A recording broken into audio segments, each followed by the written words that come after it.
Welcome to the House Edge Sports Network, the pulse of youth sports. What's up, everybody? Tyler McLaren here from the HESN podcast, episode number 10. Glad everybody's here with me today. Another great weekend of football in the nation's capital. Outstanding. A little bit of bad weather on Saturday for a lot of the boys out there, but most of them stood tall and played great. So we had another great weekend of football. It's pretty amazing that we're already, week 4 is past in NCAFA and in the OUA. I don't think anybody would have guessed in the OUA that the only two undefeated teams would be Laurier and Ottawa U at this point. McMaster and Western right on their heels at 3-1. Ottawa U and Laurier are both 3-0. And then we got a logjam at 2-2 after that. So, as usual, very competitive OUA. We got, especially coming up with our Panda game, October 1st at TD Place is going to be a fantastic game. Week 4 in the NCAFA's in the books. We got great athletes from Ottawa playing in the QMFL. We got midget football rolling right now. So we are right in the thick of the football season in Canada right now. CFL still going on. NFL is now kicked into full gear. NCAA football is now kicked into full gear. North Dakota State with the huge upset against Iowa, for those that didn't watch it this week. Local boy Carter Wilson, part of that team. Don't know if he played. I looked. I couldn't find anything. But he definitely in the program and doing big things there. So that's great to see. It's just a great time of year when football's in full swing. We always wait, and the football season is so short in Canada. We got OVFL, of course, in the summer, and we got NCAFA and all the other stuff in the fall, but football season is so short. And that's what makes it so darn good, is because it's short, it's sweet, and you got to enjoy it when it's here, because before you know it, it is gone. Just want to thank a couple of our sponsors, as always. We want to first and foremost thank EPA, Elite Performance Academy, Pat Woodcock, Donnie Ruiz, for doing their damn thing. Outstanding work that they're doing over at their academy, EPA. Don't forget, go to eliteperformanceacademy.ca to check out all the things that they're doing. All on our videos. You can click on the links associated with the hot links on the video. Go right to their website. We got a series progressing as the season goes on. The difference, we got the episodes from last year. We got the new episodes coming this year. So lots of great stuff there. These guys are the best in the business at training athletes to become elite in their personal journeys to becoming great athletes. Pat Woodcock, Donnie Ruiz doing great things. They're the ones that are also helping us run the EFC 3, which is going to be happening November 11th at 8 p.m. Bell Sensplex in Canada. It's going to be outstanding. There is only 90 spots available. So make sure that you guys register ASAP, become a member of HESN. You can go to hesn.co, register right there. You can buy the 3-pack of 3 separate combines. One combine is good, but you need to make sure you do more than one, because you need to make sure that you track your improvement so coaches and yourself can see where you're doing, where you need to improve, and how you're improving in the areas that you are improving. So don't forget, EPA EFC 3 happening November 11th, 8 p.m., Bell Sensplex in Canada. It's going to be outstanding. We're expecting some big things going on there. And as well, we want to thank and let you guys know about Capital QBs. Ron Raymond doing his thing. Outstanding work that he's doing with QBs, receivers, and other position players. He's outstanding. As we said every week, we've worked with him for many years, and he's a great man. He's a great coach, and he's really, really good at getting these young men prepared to become better quarterbacks and football players as well. So that's capitalqbs.com. Check it out as well. You can click on the hot links on the HESN YouTube channel. And the last thing we're going to say today is just don't forget, if you haven't done so already, go to the HESN YouTube channel. Okay? Subscribe. Every video that comes up there, and you like it, share it, watch it. We got great stuff. This podcast goes right to the iTunes, so make sure you subscribe there. It's great stuff that we're doing here, and we want to thank everyone for their continued support. And remember, if you're a parent or you're a football player and you want to get a profile and you want to help support the cause, all we ask from every athlete, if you can do it, is $25 for the season. One-time payment, $25. You can go online, hesn.co. You can make that payment. That's in support of what we're doing here at HESN. It's greatly appreciated. Every time you register at hesn.co and contribute $25 and become a member, you get a t-shirt, HESN t-shirt. It's really great. It's actually not a t-shirt. It's more like a baseball tee, but you know what I'm talking about. It's really good. And today on episode 10, really excited, as always, after the weekend action, we're going to be joined by Jesse Card, president of HESN, talking about the weekend's action, talking a little bit about QMFL this week. It's good. It was a really good talk. I'm really excited to show you guys that in a few minutes. Actually, you know what? We're going to show you two right now. All right, here we have it. The interview with my mainest man, Jesse Card, president of HESN. Check it out. Welcome to the House Edge Sports Network, the pulse of youth sports. All right, we are here with Jesse Card, HESN president. How you doing, brother? Good, man. Good to be back on the show to go over what happened, what transpired in week 4 of the NCAFA season. You know what's funny about the football season? It's one of those things you wait and you wait and you wait, and it finally comes, and then before you know it, we're halfway done the regular season. Isn't it insane? Yeah, and it's starting to feel like fall. We had a ton of rain this weekend during the games, but halfway through, it's time that the cream rises to the crop in some of these teams, and we start to look forward to some great matchups towards the end of the year. And that would be cream rising to the top, and that would signify that that is the cream of the crop. So that's a little bit of a little play on words there. But at the end of the day, let's talk about the game that you guys had there. The Bantam Bell Warriors faced off against the Nepean Eagles, and you mentioned the torrential downpour. Talk about the game and how tough the elements were to face for you guys.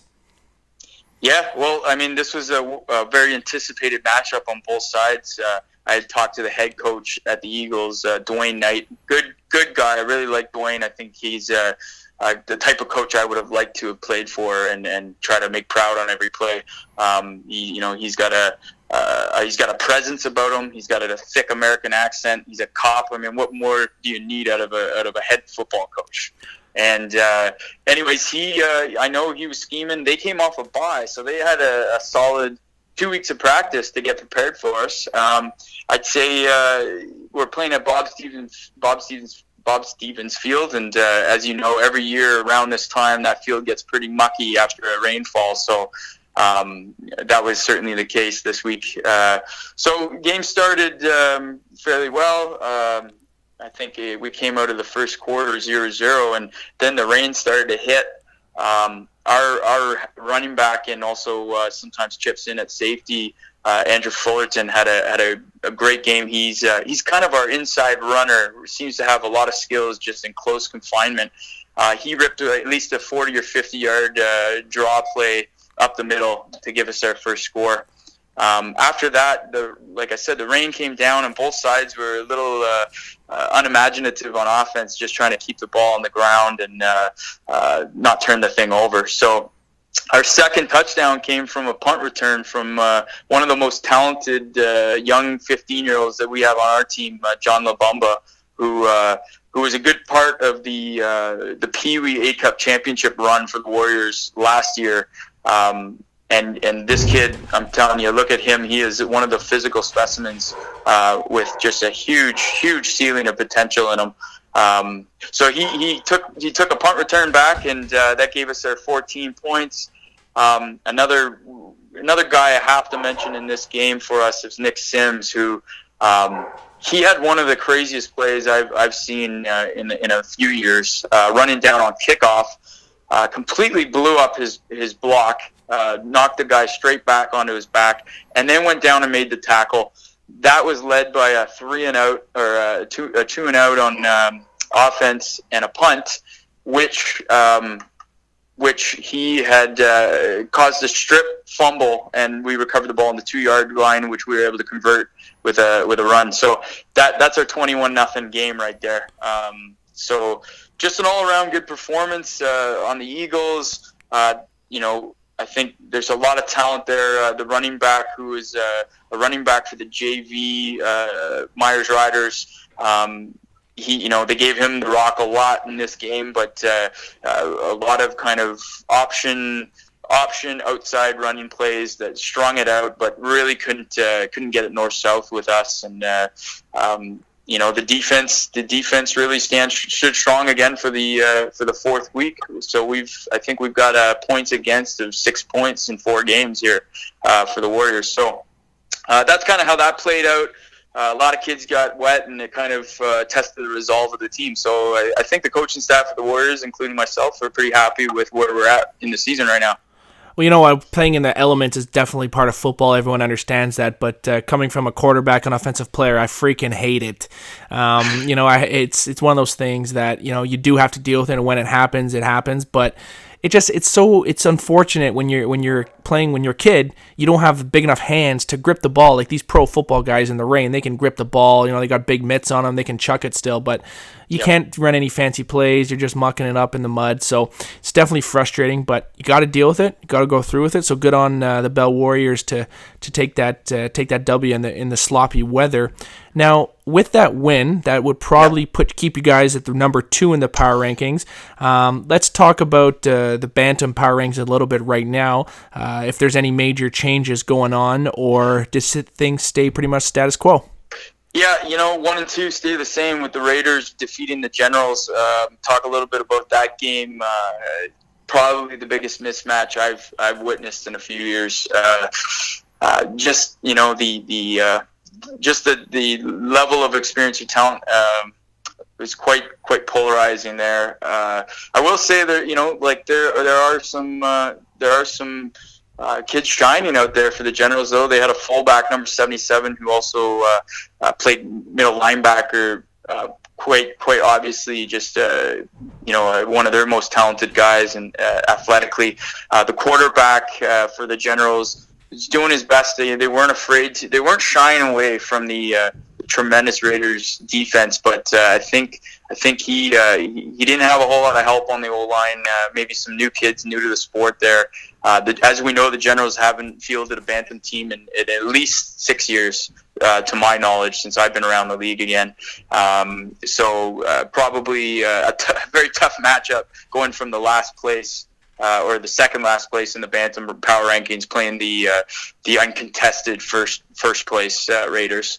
But the power rankings, the major shift has been the Eagles dropping from number 3 and an undefeated 2-0 to back all the way down to 6, and the Lions moving up, and the Riders moving up because of a Riders win puts the Riders at 4 and the Giants at 3, and the Lions at 5.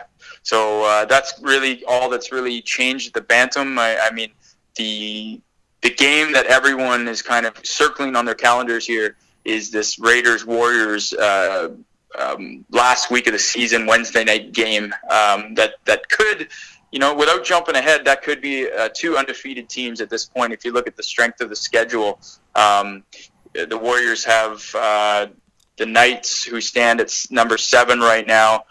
They will face the Riders this weekend at 4. They've already beat the Generals, who stand at 3. So really, the Panthers, who stand at 8, there really isn't any clear matchup for the Warriors that looks like it's going to put them in jeopardy of going undefeated, going not undefeated, and then the Raiders obviously at the end of the season. So that's pretty much a synopsis of the Bantam power rankings there. Yeah, well, definitely, it's going to be great to see the number 1 and number 2 teams match up, whether they're undefeated or not. A loss here or there sometimes is never a bad thing for a team looking to get to the A Cup championship and win it. But it's going to be a great game on that Wednesday night. I can't wait to watch that. Now, we just talked about Bantam a little bit right there to give you guys a synopsis. Things relatively stay the same. Big teams on the top, a few changes under that, but at the end of the day, we got the Warriors are number 2 and the Raiders are number 1. But you wanted to just talk a little bit about what's going on in Pee Wee, and see some of the next wave of talent coming up in the Bantam division next year. Talk about a little bit about the Pee Wee power rankings. Yeah, for sure. So Pee Wee power rankings, similar in that. If we look at that number 1 spot, that Cumberland Panthers haven't moved from that A Cup championship last year. That team is still sitting at number 1, continuing week after week to blow out teams. Number 2, Bel Air Lions. So if we just jump over the NCAFA site and see what the Lions have been doing, the Lions will be facing the Raiders at Pee Wee next weekend, which should be a pretty good test for both of those teams and a good match. So if you look at the number 2 Bel Air Lions, they actually played the Cumberland Panthers and was a 47-7 victory for the Panthers. So the 1 and 2 spot, they've already matched up, and it wasn't even close. So with the Lions' schedule left here, they've got the Raiders, which should be a good even matchup there. The Warriors, the Wolverines, and the Wildcats. So the way the Pee Wee Power Rankings is looking right now, that Cumberland Panthers team is in a league of its own. And by the looks of it, it's going to stay that way. You know what? That's the thing. We were talking about it before we started recording the podcast. Sometimes at the Pee Wee division, and in Bantam we got a couple teams, but when there's that powerhouse team, it's never really about who's the best. It's about who's the next group of teams that are going to compete with that team in the championship as the playoffs and the weather gets colder and maybe they can't run as many trick plays, and who's tougher, who's the most physical team. So there's going to be a couple teams coming up in the Pee Wee division. They're going to challenge the Panthers going forward here at the end of the year. And it's not like we haven't seen surprises in the championship games. I mean, if you look back at the midget championship last year, I don't know how many people were thinking that the Norsemen were going to pull off a victory against the Eagles. But sure enough, they did. They played much better in that game, and they made the plays that needed to be made to win that championship. So the Panthers do stand there on their own, but I think sometimes you see the B Cup and the C Cups actually being better games, depending on kind of like you said, if there's a couple of mid-pack teams there that are all pretty competitive, and one that's untouchable. Sometimes your B Cup's a better game from an entertainment value. So this weekend with the Lions and the Raiders matching up at Pee Wee, that's a good one of a number 1 and number 2 team. The one other kind of news flash at the Pee Wee level is that the Giants were really kind of on a fast track there to do some damage this year. They were at 3 last weekend, and they've dropped down not because of a loss, but because of a forfeit. So they've dropped down from 3 to 4. With the Raiders moving up to the number 3 spot, and I'm getting information from inside sources that's because of some sort of equipment issue, maybe just an equipment fitting protocol that has been broken at North Gloucester by the Pee Wee team. It's caused them to forfeit that game to the Riders, and with that, the Riders. The Riders move up a little bit down there in the lower end of the power rankings, but the big news is that the Pee Wees drop down from 3 to 4. Well, you know what? Now that Giants team's still a very, very good team. So, they still, a loss is a loss. That's going to hurt them in the standings. But at the end of the day, when it comes to this equipment stuff, it's really all about the safety of the kids, right? So if we don't have things sort of make sure that they're at the proper level that they need to be for all the necessary requirements that the league and the OFA puts down on us, we got to make sure that we're doing the right thing for the safety of the kids, because at the end of the day, we got to keep the sport safe. We got to make it safer, and we got to make sure that everything is right in line in code. So, absolutely, always disappointing when you see that, but at the end of the day, it's a learning lesson, and hopefully, it's going to be better for everyone down the line. Now, I'm sure they're going to be able to clean up whatever that minor issue might have been, and we're going to see probably a revved up Giants team for Week 5. Oh yeah. Now, one of our other leagues and players that we're working with is the Gatineau Vikings. We've been working with Gowan Harding for the last few years. One of the first videos that we ever, actually I think it was the first video that we ever used, slow motion video, with one of our friends' expensive slow motion cameras with the Gatineau Vikings that we did a few years ago. We've been working with them for a few years, and they're playing out of the QMFL. I think that's the Quebec Minor Football League, if I'm not mistaken. I wanted you to talk to us a little bit about your experience working with the Gatineau Vikings, and a little bit about what you've seen out of the QMFL so far. Yeah, no, that's awesome. Thanks for bringing that up. Yeah, first off, I want to say shout out to Gowan Harding. Gowan, like you had mentioned, so he's been a huge supporter of ours.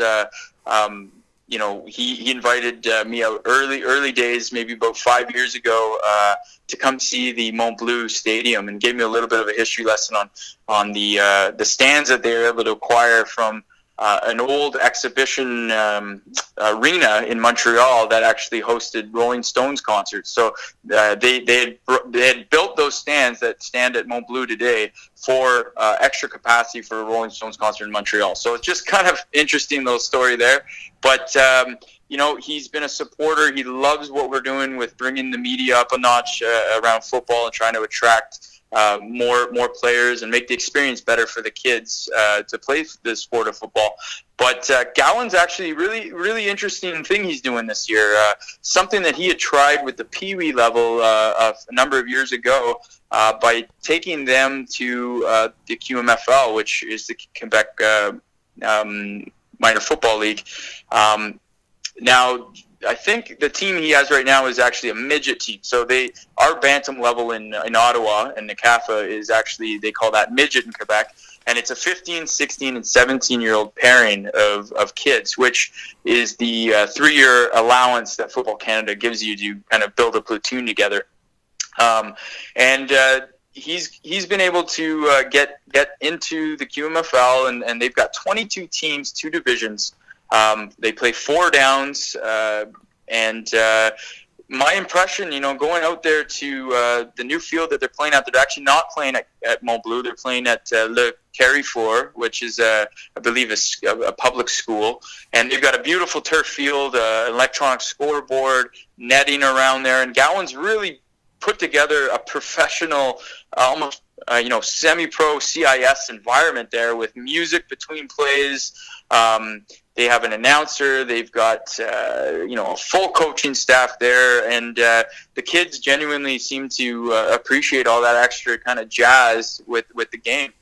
They've got some slick new uniforms that were on display this weekend, and they're putting together a fairly competitive team. They currently sit in the standings in the 2nd division. So out of the 22 teams, the 12 teams are in the bottom division, and Gatineau stands 2-2 right now with 4 games played. So, I mean, it goes to show you that I think they were allowed to have about 5 or 6 players from out of territory to be a part of this team. They've got a couple kids that I coached at the Warriors. They've got some great athletes there, and they're hanging in some games, but by no means are they running away with the competition. The number 1 team is 4-1. There's actually 2 teams 4-1 and another 3-1 in that division. If you look at the even more talented or not talented but more competitive division, there's a 5-0, a 4-1, 4-1 team. So you can just imagine that gives you a kind of a gauge of where our boys are sitting with kids from all over Quebec and Montreal, which we know typically and historically is very good football in Quebec.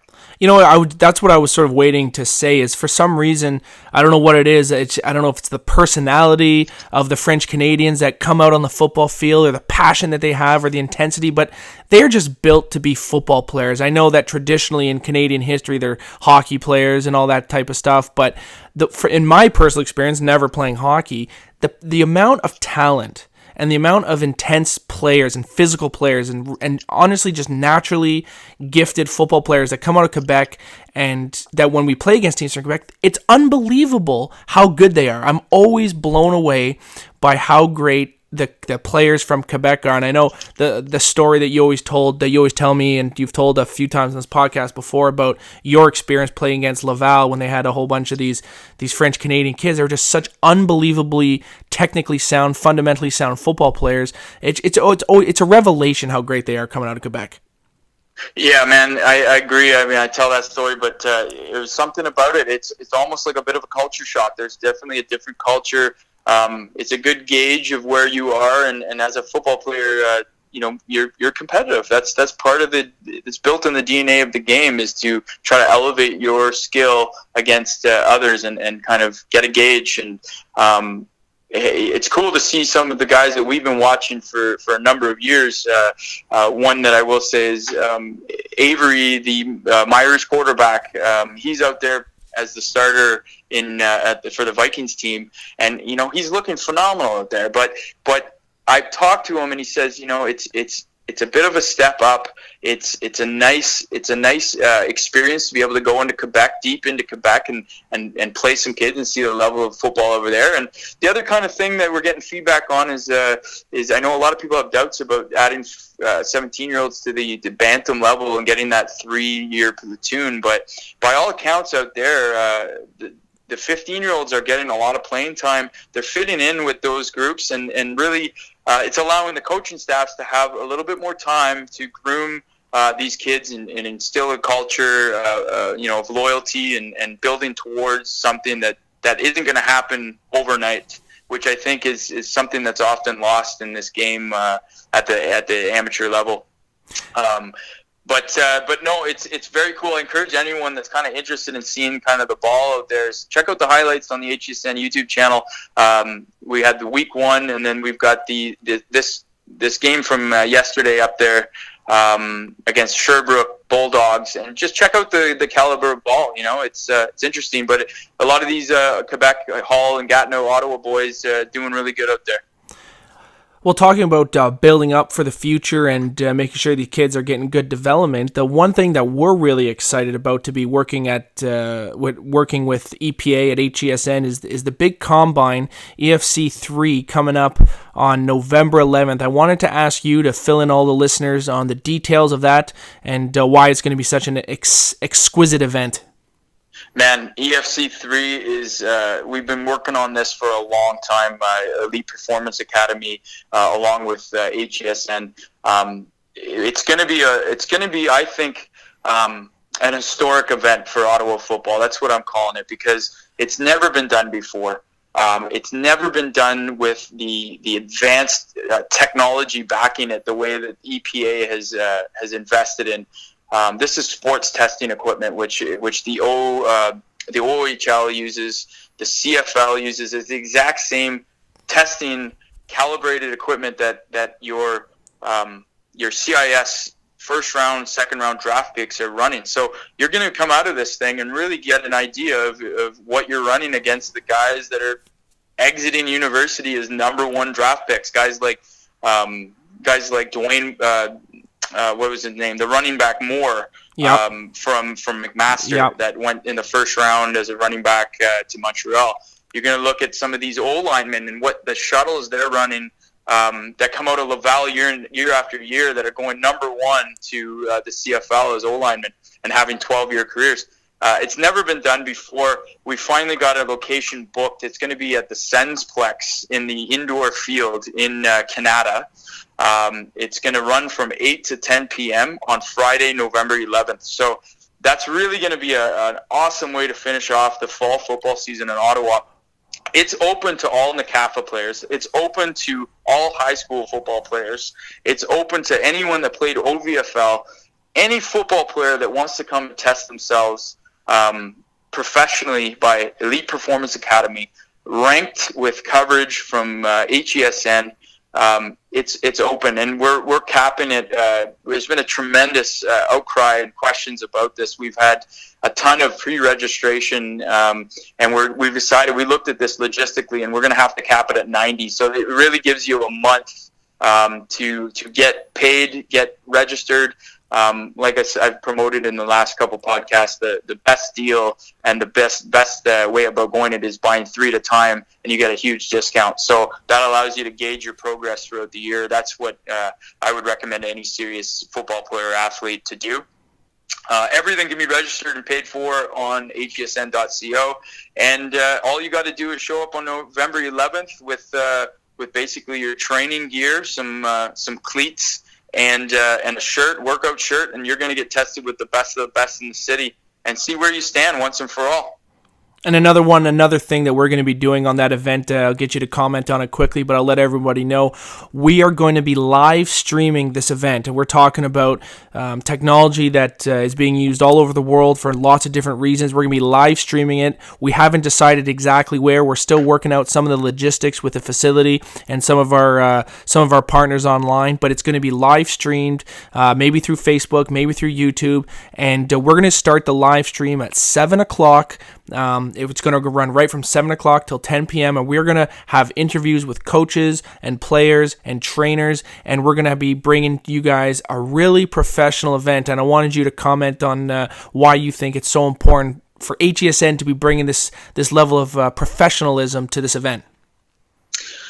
Well, I think what football needs in this day and age and in Ottawa is more events that bring the whole community together. Championship week is one thing, when you get the A Cups, the B Cups, the C Cups throughout the week leading up. And then you've got your All-Star weekend, usually that follows the NCAFA Championship weekend. That also lines up with the Yates Cup, which happens on the Saturday. So depending on how Ottawa U finishes off the season, how Carleton goes, who knows where this Yates Cup will be hosted this year. But we've kind of packaged this 2 weeks with the championships, and then the Friday night coming out to the Bell Sensplex in Canada and having a real professional football combine where we're really encouraging parents and coaches from around the city at all different levels. They're going to have a little VIP screening area where they can really evaluate the talent that we have here in Ottawa. And we want to bring exposure to the kids that are really, really dedicated to the sport, the coaches that are dedicated to the sport. We want to evaluate and encourage the young players out there. And we want to also give them baselines for their development. I mean, if you really want to hear somebody articulate it very well, Donnie Ruiz from Elite Performance Academy in podcast number 8 talked about it with you, Tyler. And I thought that was a great interview you guys did, where he breaks down all the advantages of looking at yourself seriously, not just from a physicality standpoint, but from a standpoint of comparing yourself to your peers in your position and your age. And your age pairings, so usually a U15, U17 sort of thing, and also being able to build from there moving forward. So that this has never been done before. It's a historic event, and we're looking for everyone to come out and support this thing and get a glimpse of what I think is setting the tone for the next 10 years of football in Ottawa. I think it really is, and I cannot wait to be part of this EFC3, and I want to thank you for coming on the HESN podcast. Another great episode here with Jesse Card rounding up the last weekend's action. We'll be back again next Monday. Make sure you guys stay tuned to the HESN YouTube channel. Subscribe if you haven't already. Watch all the videos, share them, and again, I want to thank you for coming on the podcast, and we'll talk next week, Jesse. Hey, appreciate everything you do, man. Thanks for having me. Welcome to the House Edge Sports Network, the pulse of youth sports. And there we have it, another episode 10 of the HESN podcast finished. That's already 10 episodes that we've gone through this year. A lot of them have been football. We had a few hockey ones. We're going to have tons more hockey ones as the season gets going.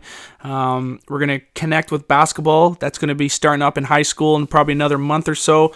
We got great stuff going on at HESN. And remember, like we talked about, all we ask is for anyone who wants to make a contribution and help the cause, which is the House Edge Sports Network, the pulse of youth sports, really trying to help these kids get the recognition they deserve, get the volunteers the recognition they deserve, the teams. All we ask is $25 from anyone who wants to contribute. With that $25, you're going to get a t-shirt, so show that you are a supporter of HESN. We appreciate any support, not just from monetary support, but anybody that is a subscriber on our YouTube channel, follows us on social media, that comes out to support their kids. Any type of support we appreciate, but at the end of the day, what we need to keep this thing going and make it better every year is some monetary support. So we appreciate that as well. Don't forget, November 11th, 8 p.m., Bell Sensplex in Canada.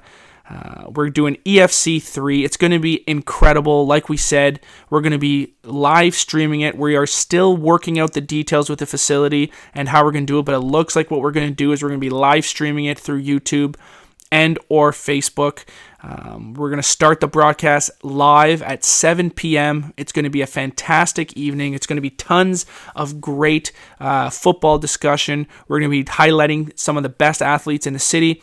And this is going to be the first time. It's going to be a historical evening because we believe it's going to be something that's the city has never seen in the sport of football. We think it's going to be fantastic, and we're really, really excited to be working with EPA and HESN and NCAFA and OVFL and all the teams from those leagues that are going to be supporting us coming out that night. And remember, go to HESN.co and register. There are only 90 spots available. It sounds like a lot, but really, with all the great football players that there are in the city, that's not even close to the amount that we're going to need to go. So remember, first come, first serve. We want everyone needs to be registered that night. There is no drop-in.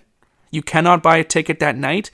We need you to register beforehand because we need to have all your name, your birth date. We need to know how to organize all these people. We want to make sure that this is a smooth and professional event, and that means that we need to have everyone registered before November 11th. So remember, hesn.co, become a member.